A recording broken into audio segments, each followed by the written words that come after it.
السلام علیکم ورحمۃ اللہ وبرکاتہ۔ مکرم ناظرین و سامعین، اس سے پہلے ہم نے آپ حضرات کے سامنے گھر میں داخل ہونے سے پہلے اجازت لینا ضروری ہے اور ادب کا تقاضا ہے، اس پر ایک ویڈیو پیش کی تھی اور حدیث پاک سے بھی اس کو ثابت کیا تھا۔ قرآن پاک میں سورۃ النور کے 4 رکوع کی چند آیات بھی پڑھ کر آپ کے سامنے بات پیش کی تھی کہ قرآن کریم کا بھی یہی حکم ہے کہ گھروں میں داخل ہونے سے پہلے ہمیں اجازت لینی چاہیے۔ اب اس میں حکمتیں کیا ہیں، مصلحتیں کیا ہیں، یہ حکم کیوں دیا گیا، آج ہم اس کی تفصیل آپ کے سامنے پیش کریں۔ مگر اس سے پہلے کہ تفصیل پیش کریں، ہم ایک بات عرض کر دیں کہ قرآن کریم کے جتنے احکامات ہیں اس میں ہمیں تحقیق نہیں کرنی ہے بلکہ تسلیم کرنا ہے، اس کو مان لینا ہے، اس کی تحقیق میں نہیں پڑھنا ہے کہ یہ کیوں ہے، وہ کیوں ہے، ایسا کیوں ہے، ایسا کیسے ہو سکتا ہے، ایسا تو کبھی نہیں ہو سکتا وغیرہ وغیرہ۔ تو قرآن پاک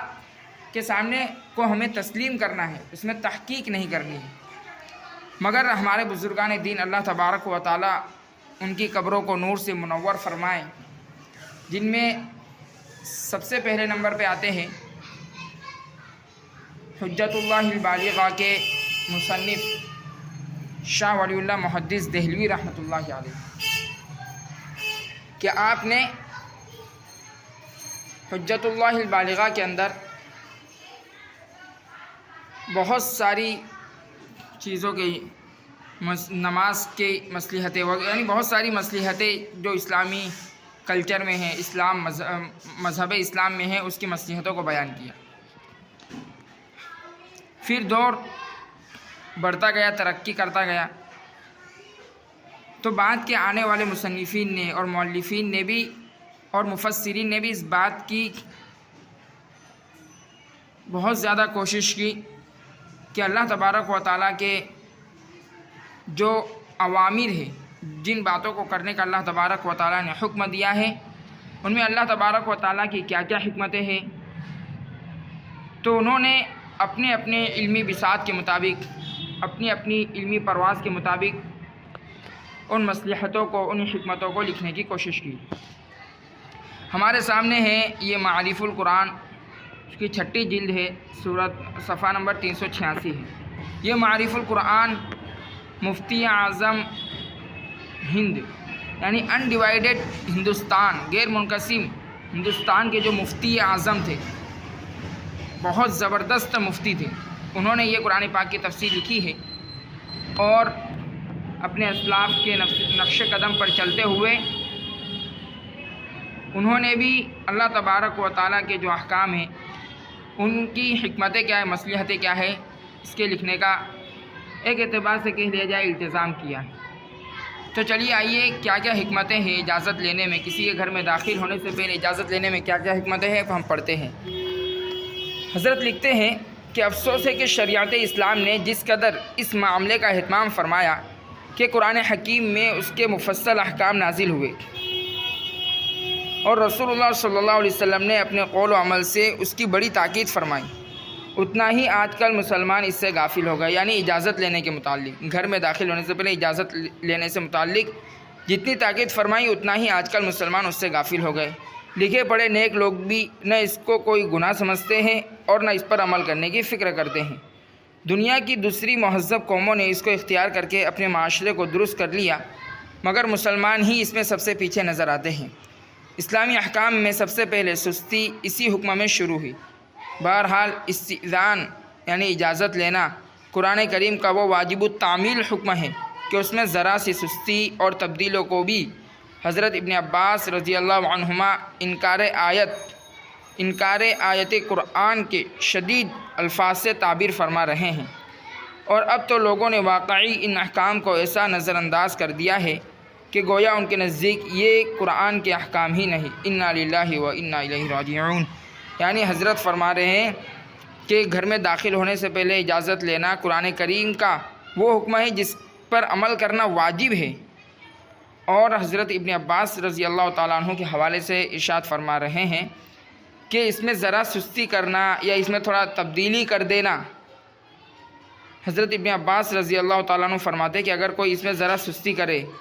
اجازت نہ لے کر داخل ہو، یا اس میں کسی طرح کی کوئی تبدیلی کر دے،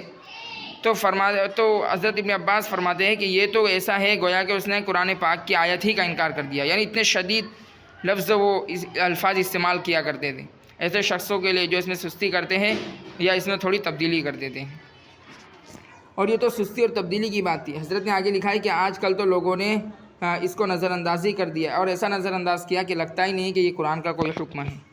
جو بڑی افسوس کی بات ہے۔ ہم بھی پڑھیں گے انا للہ و انا الیہ راجعون۔ اب آئیے اجازت لینے کی حکمتیں اور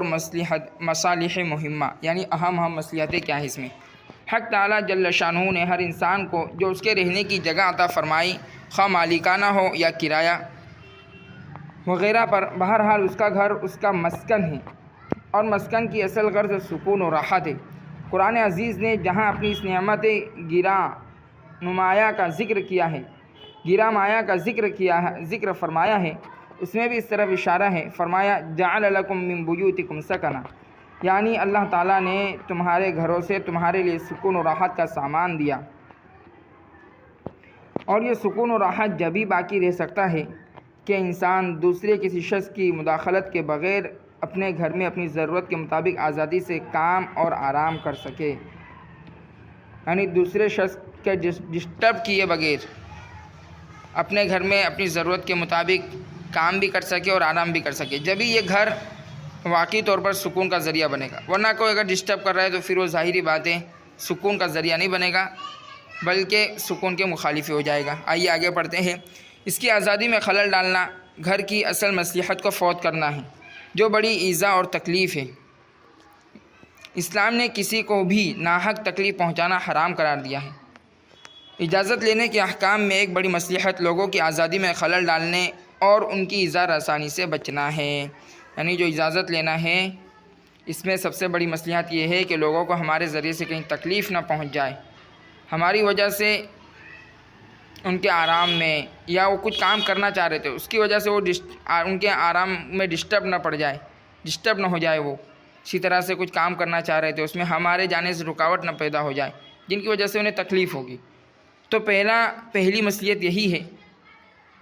کہ لوگوں کو ان کے ضروری کاموں میں خلل ڈالنے سے اور لوگوں ایک شخص کو دوسرے سے تکلیف نہ پہنچے اس سے بچانا ہے۔ پھر لکھتے ہیں کہ جو ہر شریف انسان کا عقلی فریضہ بھی ہے کہ لوگوں کو تکلیف سے بچائے، ان کے ضروری کاموں میں ان کو چھیڑخانی نہ کرے، ڈسٹرب نہ کرے۔ دوسری مصلحت خود اس شخص کی ہے جو کسی کی ملاقات کے لیے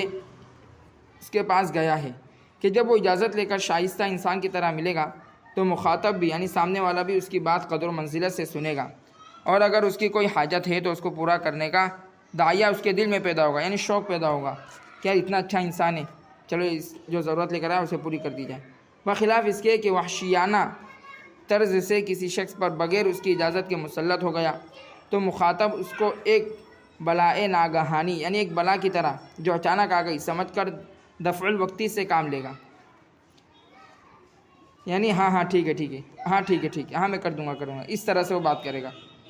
کہ یہ جلدی سے یہاں سے نکلے تاکہ میں اپنے کام میں لگوں۔ بہرحال لکھتے ہیں خیر خواہی کا داعیہ اگر ہوا بھی تو وہ مزمحل ہو جائے گا، اور اگر گئے بغیر اجازت کے کوئی شخص دوسرے کے یہاں چلا گیا تو ظاہر ہے بولے گا ٹھیک ہے چلیے ہاں ٹھیک، اور اس کے دل میں اگر شوق بھی پیدا ہوا کہ جی نہیں اس کا کام کرنا چاہیے، تو بھی اس کے دل میں اس جوش و خروش کے ساتھ یہ داعیہ اور یہ شوق پیدا نہیں ہوگا جتنا کہ اس وقت ہوتا جب وہ اجازت لے کر جاتا۔ اسی کو حضرت فرما رہے کہ خیر خواہی کا داعیہ اگر ہوا بھی تو مزمحل ہو جائے گا، اور اس کو ایذائے مسلم کا گناہ الگ ہوگا، اور اس جانے والے کو مسلمان کو تکلیف دینے کا گناہ الگ ہوگا۔ تیسری مصلحت فواحش اور بے حیائی کا انسداد ہے، کہ بلا اجازت کسی کے مکان میں داخل ہو جانے سے یہ بھی احتمال ہے کہ غیر محرم عورتوں پر نظر پڑے اور شیطان دل میں کوئی مرض پیدا کر دے، اور اسی مصلحت سے احکام استئذان کو قرآن کریم میں حد زنا، حد قذف وغیرہ کے متصل لایا گیا ہے۔ یہ بڑا ہی اہم حضرت نے پوائنٹ یہاں پہ نوٹ کیا ہے۔ تیسری مصلحت جو بیان کی ہے کہ فواحش اور بے حیائی سے لوگوں کو بچانا ہے۔ مفتی طارق مسعود صاحب کا میں بیان سن رہا تھا، حضرت فرما رہے تھے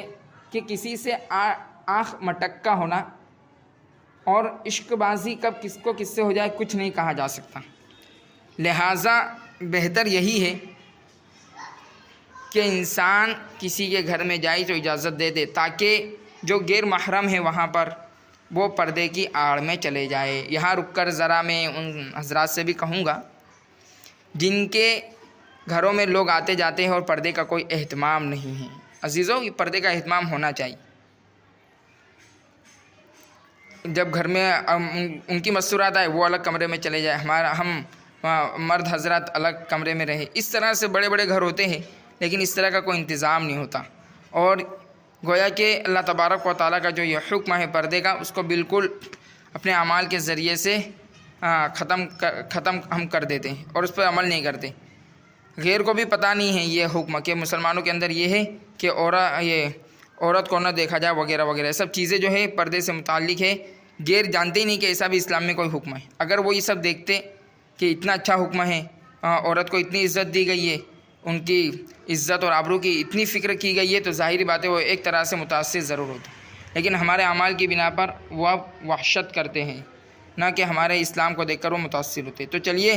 ایک تو حضرت نے یہی عرض کر دیا کہ احتمال ہے، ہو سکتا ہے کہ غیر محرم عورتوں پر نظر پڑے اور شیطان دل میں کوئی مرض پیدا کر دے، کوئی مرض سے وہی عشق والا، اور اسی مصلحت سے احکام استئذان یعنی اجازت لینے کے احکام کو قرآن کریم میں حد زنا، حد غصب وغیرہ کے احکام کے متصل لایا گیا ہے۔ چوتھی مصلحت یہ ہے کہ انسان بعض اوقات اپنے گھر کی تنہائی میں کوئی ایسا کام کر رہا ہوتا ہے جس پر دوسروں کو اطلاع کرنا مناسب نہیں سمجھتا۔ اگر کوئی شخص بغیر اجازت کے گھر میں آ جائے تو جس چیز کو دوسرے سے پوشیدہ رکھنا چاہتا تھا اس پر مطلع ہو جائے گا۔ کسی کے پوشیدہ راز کو زبردستی معلوم کرنے کی فکر بھی گناہ اور دوسروں کے لیے موجب ایذا ہے۔ استئذان کے کچھ مسائل تو خود آیت مذکورہ میں آ گئے ہیں، پہلے ان کی تفصیل و تشریح دیکھیے، باقی متفرق مسائل بعد میں لکھے جائیں گے۔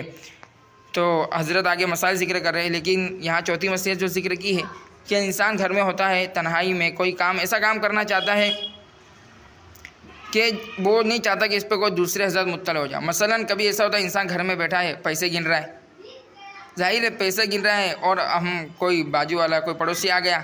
تو اجازت لیے بغیر آ گیا، تو انسان بڑا دل میں تکلیف ہوتی کہ یار میں چاہ رہا تھا چھپاؤں اور یہ شخص بغیر اجازت کے آ گیا، اس کو پتہ چل گیا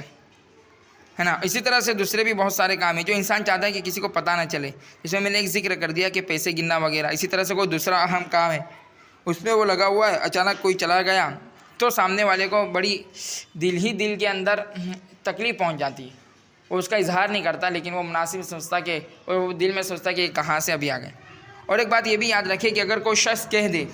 کہ جی بعد میں آنا، تو ہمیں برا نہیں ماننا چاہیے، ہمیں اس کا برا نہیں ماننا کہ دیکھو جی میں گیا گھر میں، جیسے اڑوس پڑوس کی بات کر رہا ہوں، ورنہ اگر دور کہیں گئے رشتہ دار کے یہاں تو پہلے ہی فون کر دے کہ ہم آپ کے یہاں آ رہے ہیں، آپ گھر پر ہو یا نہیں ہو وغیرہ وغیرہ۔ اگر ہم اچانک جائیں گے، اگر گھر بند رہا تو ظاہری بات ہے ان کو بھی تکلیف ہوگی، ہمیں بھی تکلیف ہوگی۔ اگر وہ کئی قریبی شادی میں گئے ہیں تو پھر ان کو وہاں سے جلدی ہمارے لیے آنا پڑے گا، حالانکہ وہ جن کی شادی میں گئے تھے ان کے یہاں ان کو رکنا ضروری بھی تھا، لیکن ہماری بنا پر اور ہمیں اہمیت دیتے ہوئے وہ وہاں سے واپس آ جائیں گے اور اس طرح سے ہم تکلیف پہنچ جائے گی۔ اور اڑوس پڑوس میں گئے ہیں، وہ کہے جی بعد میں آئیے چلے جائیے، تو ہمیں خوش دلی سے آنا ہے۔ ہم نے اس سے پہلے جو ویڈیو تھا اس میں حضرت قتادہ کے حوالے سے بعض مہاجرین، بعض انصاری صحابہ کا قول ذکر کیا تھا کہ وہ فرماتے تھے کہ ہم نے پوری زندگی گزر رہی ہے، ہم اس آیت پہ عمل کرنا چاہتے ہیں کہ ہم کسی کے گھر جائیں، ہم اجازت لیں، پھر وہ ہمیں نہ کہے تو ہم خوشی لوٹیں گے کہ چلو اللہ تبارک و تعالیٰ نے جو فرمایا تھا کہ کسی کے گھر جاؤ تو اجازت لو، اور اگر اجازت نہ دے تو واپس لوٹ جاؤ۔ تو ہم تو جس کے بھی گھر جاتے ہیں ہر کو ہمیں اجازت دیتا ہے کہ آ جائیے، تو اللہ تبارک و تعالیٰ جو فرما رہے کہ لوٹ جاؤ، کوئی اجازت نہ دے تو اس پر ہمارا عمل ہی نہیں ہو پا رہا ہے۔ تو بہرحال اگر کوئی منع کر دے تو ناراض نہیں ہونا ہے، بلکہ قرآن کا حکم ہے، اور پھر یہ بھی نہیں سوچنا کہ یہ لگتا بہت ضروری امپورٹنٹ کام میں آئی، اس کی ٹوہ میں لگ جانا، یا اس کو کسی اور طریقے سے معلوم کرنا، یا اس کو کوئی بچہ باہر آیا تو پھر اس کو پوچھنا وغیرہ وغیرہ، جو بھی طریقے ہو سکتے ہیں، یہ اینڈرائڈ اور یہ اس زمانے کے اندر، ماڈرن زمانے کے اندر اس کو بالکل اختیار نہیں کرنا چاہیے، بلکہ خوش ہونا چاہیے کہ چلو اچھا ہوا میں نے اجازت لے لی، ورنہ میں اگر ڈائریکٹ چلا جاتا گھر کے اندر بغیر اجازت کے تو پھر سامنے والے کو تکلیف پہنچ جاتی۔ انشاءاللہ آئندہ مسائل ہم آئندہ ویڈیو میں پیش کریں گے۔ السلام علیکم ورحمۃ اللہ وبرکاتہ۔